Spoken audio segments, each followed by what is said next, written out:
난 맥주를 좋아한다. 한때 과하게 술자리를 가졌을 땐 맥주로 시작을 해서 시간이 더 남으면 2차로 소주를 마시고 그 다음 칵테일 바까지 갔다가 다시 맥주를 마신 적도 있다. 새벽 2시는 가볍게 넘기곤 했다. 코로나 팬데믹 영업 규제의 습관이 아직 몸에 남아 밤 10시면 벌써 엉덩이가 가벼워지는 지금은 상상도 못할 음주 습관이다. 지금은 그렇게까지 마시진 않는다. 맥주는 부피로 마시는 술이다. 먼저 잔을 잡았을 때 술잔의 부피감이 남다르다. 생맥주잔은 손잡이가 툭 튀어나와 있다. 주인장이 냉장고에 넣어두고 차갑게 해둔 것이겠지만 머릿속으로는 차가운 맥주 때문에 잔도 손잡이까지 차가워졌다고 생각해버린다. 오, 술에 의해서 잔까지 차가워진 것인가 라고 생각하면 조금 더 맛있게 느껴지기도 한다. 목으로 넘길 때의 부피감도 남다르다. 식도를 타고 내려가 위장에 안착했을 때의 묵직함도 남다르다.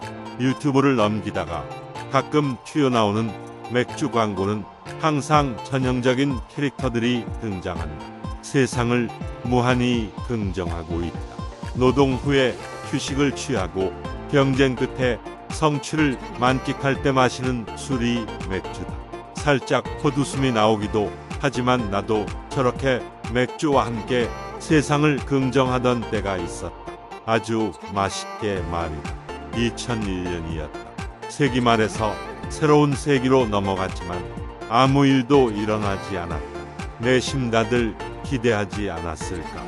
개성이 충돌하든 외계인이 지구를 침략하든 뭔가 시끄럽고 대단한 일을 말이다. 그렇게 희망이 없고 단조롭게 톱니바퀴처럼 돌아가는 세상에 어떤 균열이 시원하게 나길 바랬지만 그런 일은 결코 일어나지 않았다. 아니, 내 개인에게는 일어났다. 어느 신문 매체와 인터뷰를 하면서 프로레슬링을 화두로 꺼냈고 그것이 하나의 불씨가 되어 직접 입문까지 가게 된 것이다. 그 과정은 나중에 설명하고자 한다. 프로레슬링 도장 서울에서 꽤 멀리 떨어진 곳에 있었다. 아니, 정확히 말하면 직선거리로 치자면 강남에서 아주 먼 편은 아니었다. 하지만 교통이 매우 불편했다. 버스를 2번 갈아타고 최종적으로 20분 정도는 걸어야만 했다. 마지막 마을버스에서 내리면 이정표 없는 시골길을 터벅터벅 걸어가야만 했다. 주변엔 조그마한 공장들 외엔 아무것도 없었다. 프로레슬링 도장엔 20여 명 남짓 있었다. 몇몇은 예전에 잠깐 하다가 다시 돌아왔고 나머지는 나 같은 신입이었다. 처음엔 훈련이라고 할 것도 없었다. 오직 스쿼트뿐이었다. 개수는 정해지지 않았다. 할 수 있을 때까지 하는 것이 목표였고 그건 움직이지 못할 때까지를 의미했다. 처음엔 100개 남짓에 힘들어하다가 차차가 개수가 늘었다. 1000개 언저리에 이르자 다음으로 넘어갔다 복근 운동이었다. 그러나 운동 개수는 늘었지만 탈주생이 점점 늘어났다. 주한미군 방송인 FKTV로 보던 WWF 프로레슬링은 박진감 넘치는 판타지 그 자체였다. 빠르고 경쾌한 입장곡, 화려한 의상, 관중석에서 끝없이 터지는 플래시. 하지만 이곳 도장에선 보통의 겨운 신음소리, 동네 체육사에서 사온 운동복, 습기에 절어 깜빡거리는 형광등이 전부였다. 계절이 몇 번 바뀌자 이제 거의 절반으로 줄었다. 이제 로프 반동도 배운다. 살아남았다는 자신감이 압력밥솥에서 증기가 밸브를 뚫고 나오듯 난 구멍을 타고 나오곤 했다. 어느 날 오전 합동훈련이 끝나자 선배들이 먼저 자리를 떴다. 선배들이 자리를 뜨자 몇몇은 눈치를 보다가 금요일 저녁을 즐기기 위해서 친구들을 불러 차를 타고 서울로 돌아갔다. 도장엔 나 포함 5명이 남았다. 그중 한 명이 밖을 둘러보더니 아무도 없는 걸 확인하고 CD 플레이어에 있는 라디오를 켰다. 스피커에서 SES와 브라운 아이즈의 노래가 흘러나왔다. 용감하게 음악을 튼 이는 아무리 봐도 운동의 소질이 없었다. 낙법을 하다가 머리부터 떨어져서 병원에 실려간 적도 있었다. 하지만 머리를 박박 깎고 본인이 낙을 닮았다며 너스레를 떠는 타입이었다. 그리고 나이도 속였다. 분명 나보다 나이가 많은 것 같은데 끝내 동갑이라고 했다. 나이가 많은 신참 프로레슬러가 되기 싫었나 보다 했다.